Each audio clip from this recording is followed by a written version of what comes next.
So, ito yung mga cutted or printed body parts natin.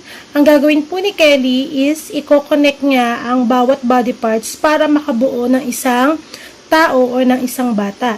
And then, right after niya ma-connect lahat ng body parts, ang gagawin po niya is identify niya kung ano-ano ang pangalan ng bawat body parts na kinonnect po niya. Are you ready, Kelly? Yeah! Okay, go!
Okay, Kelly, good job!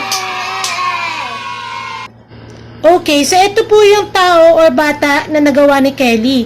So, hindi man po masyado perfect yung pagkakakonect niya ng mga body parts, but I think sa 3-year-old na batang katulad niya, okay na po ito at maayos or maganda na po yung pagkakadikit niya ng mga body parts. Okay, Kelly, are you ready? Yeah! Okay, Kelly, look at the picture. Okay, Kelly, where is the head?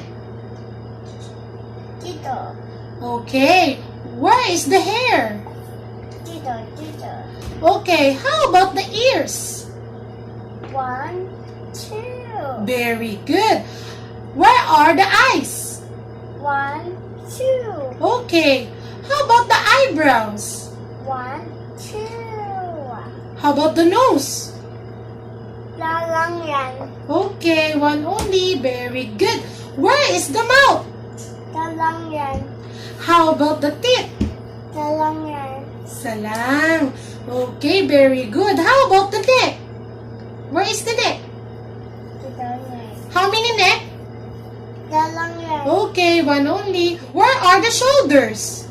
1, 2. Very good. Where are the arms? 1, 2. Very good. Where are the hands? 1, 2. How about the fingers?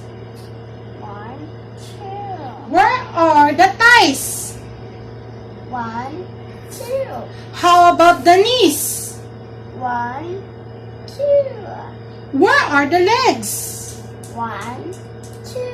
How about the foot or the feet? Where are the feet? 1, 2. Very good, Kelly. Good job. Yay! Now, let us learn about our body parts. The head is the topmost part of our body. The front part of the head is our face. The face consists of the following: eyes. Our eyes able us to see. Nose. Nose able us to smell. Ears. Ears able able us to hear. Tongue. Tongue able us to taste food. Hands. Hands able us to feel things. Feet. Feet able us to walk. And now we're done. We hope you learned something. Thanks for watching. Bye!